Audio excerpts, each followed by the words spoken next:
Halo guys, jadi di sini Mimin mau menceritakan cerita animasi menakutkan yaitu Hachishaku-sama. Cerita ini berawal pada musim panas tahun 1970. Kana adalah seorang gadis yang berusia 8 tahun dari Tokyo. Kana dan orang tuanya pergi ke kota prefektur Miyazaki untuk mengunjungi kakek neneknya. Mereka memiliki rumah kecil dan kekayaan yang besar. Kana sangat bersenang-senang berlarian menjelajah perdesaan yang hijau dan ditumbuhi perpohonan. Orang tua Kana mengantar Kana ke tempat kakek neneknya di kota Miyazaki itu sendiri. Kana sangat menyukai kebebasan berada di ruang terbuka lebar di luar ruangan dan akan menghilang selama berjam-jam ke hutan sekitarnya. Saat orang tua Kana pergi, Kana bermain-main di tepi hutan mengumpulkan batu dan lain-lain. Di saat Kana lagi bermain, ia mendengar suara yang mengganggu yaitu tok, tok, tok.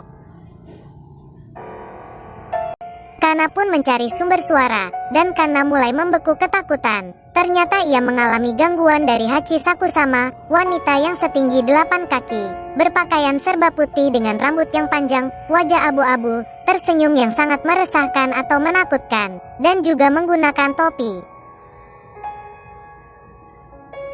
Kana sangat ketakutan dan tak bisa berkata-kata lagi. Kemudian wanita yang menyeramkan itu mundur-mundur dan menghilang ke dalam bayangan gelap. Kana yang takut pun berlari sekencang mungkin kembali ke rumah. Disampainya di rumah, Kana bertemu dengan neneknya dan memberitahu apa yang ia lihat.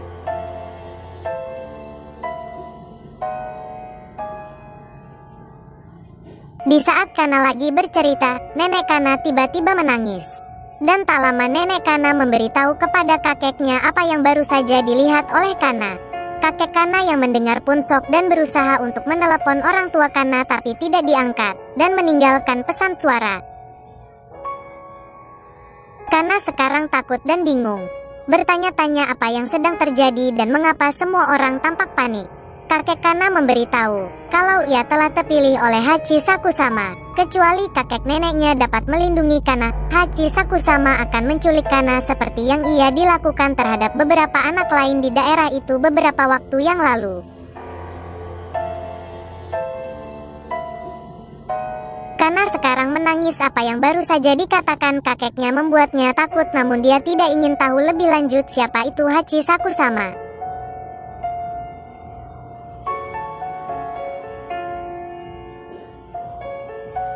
Tidak ada yang tahu asal-usulnya. Dia hanya mengatakan bahwa wanita itu setinggi 8 kaki, memilih korbannya dengan diam-diam lalu mendekati mereka, dan melanturkan suara yang menyeramkan.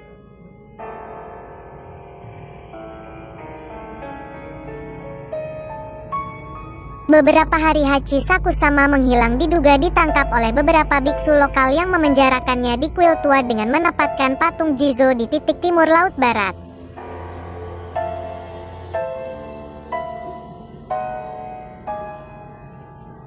Entah bagaimana terjadi reruntuhan yang membuat Hachishaku-sama telah melarikan diri.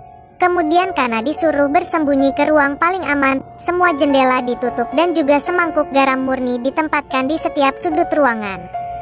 Kana tidak boleh meninggalkan ruangan itu tidak dalam keadaan apapun. Neneknya secara ketat mengawasi Kana sampai orang tua Kana kembali untuk membawa Kana pulang. Kana bertanya kepada neneknya apakah dirinya akan aman. Neneknya menjawab sambil menghela nafas dan berkata, "Kamu akan aman, namun kamu tidak akan pernah kembali ke Miyazaki, tempat tinggal kakek neneknya." Kana pun mulai menangis, dan neneknya meninggalkan Kana di kamar. Kana memohon kepada neneknya untuk tidak meninggalkan dirinya. Neneknya menjelaskan bahwa dia tidak bisa tinggal di dalam kamar itu dan memastikan Kana untuk mengunci pintu.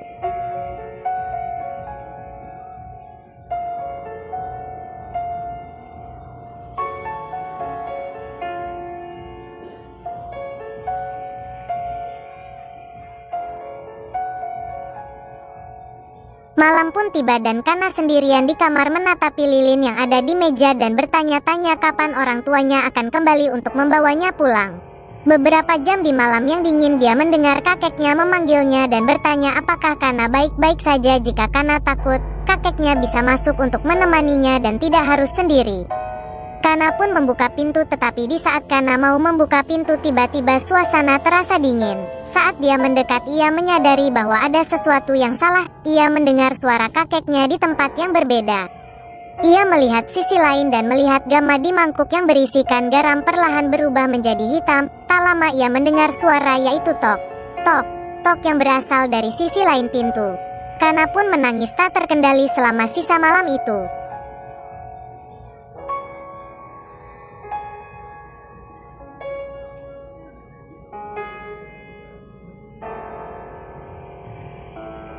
Pagi pun tiba dan begitu pula orang tua Kana yang dengan cepat membawa Kana pulang dan keluar dari Miyazaki. Dan tidak pernah ke Miyazaki lagi.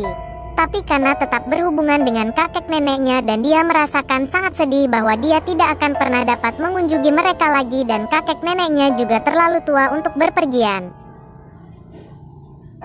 Kana menerima surat dari Miyazaki bahwa kakeknya Kana telah meninggal dan dia tidak dapat menghadiri pemakamannya. Beberapa minggu lalu nenek Kana menelepon untuk memberikan kabar buruk bahwa neneknya Kana telah didiagnosis menderita kanker. Neneknya pun bertanya kepada Kana apakah dia akan datang untuk melihatnya terakhir kali sebelum dia meninggal. Kana bingung, tetapi neneknya memberitahu Kana kalau ia akan aman. Dan itu semua juga sudah terjadi lama sekali. Dan Kana juga sudah dewasa. Sekarang neneknya yakin bahwa Kana akan baik-baik saja jika ia datang ke Miyazaki.